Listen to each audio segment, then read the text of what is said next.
BSF ২০ নম্বর battalion ও কৈলাসহর থানার যৌথ অভিযানে আজ পাইতুর বাজার এলাকা থেকে ব্রাউন সুগার কারবারিকে আটক করল কৈলাসহর থানার পুলিশ। ধৃত যুবকের নাম বিল্লাল মিয়া। ধৃত যুবকের কাছ থেকে একটি সুপার স্প্লেন্ডার মোটর বাইক ও একটি মোবাইল ফোন ও দুটি ব্রাউন সুগারের প্যাকেট উদ্ধার হয়। ব্রাউন সুগারের ওজন ২৭ গ্রাম। বাজার মূল্য ১৩,৭৫,০০০ টাকা হবে বলে জানান কৈলাসহর থানার ওসি পার্থ মুন্ডা।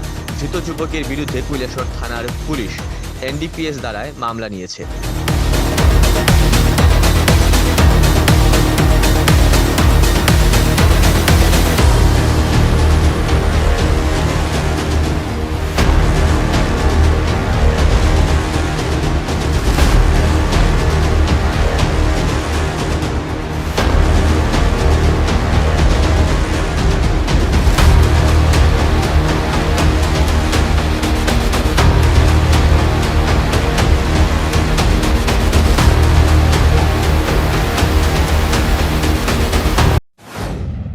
যে আজকে কিছু একটা বাইক দিয়ে একটা ছেলে টিলাবাজারের একটা ছেলে এটা কিছু বাউসোকান দিয়ে এদিকে আসছে।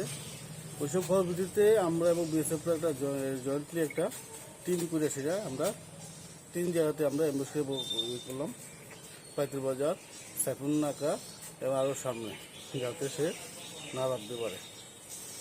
তো আমরা ওই অ্যাম্বুশে থাকার পর সে আসার পর যখন এদিকে ঢুকলো প্রথম পার্টি ইয়ে করলো, কোনো ধাওয়া করলো না, তার মাঝখান আমরা 3 পার্টি মিলে তাকে ঘেরাও করে আটক করলাম। আটক করবার তার থেকে তার যখন চেক করলাম তার থেকে দুই কার্টুন ব্রাউন সুগার পাওয়া গেছে। ব্রাউন সুগার দিয়ে আর কিছু ইঞ্জেকশন বা কিছু দোকান পাওয়া গেছে। তো তাই নিয়ে এলাম, তার বিরুদ্ধে স্পেসিফিক কেস নেব আমরা লোকে। মোট কত টাকা মাল হইব স্যার? মোট প্রায় 13 লক্ষ টাকা। স্যার কত গ্রাম মাল? 12-13 লাখ। কত গ্রাম মাল স্যার এটা? হ্যাঁ, কত গ্রাম মাল হবে? প্রায় 27 গ্রাম। তার সাথে কি গাড়ি না কোনো বাইক ছিল? ওটা বাইক থেকে দেখতেছিল।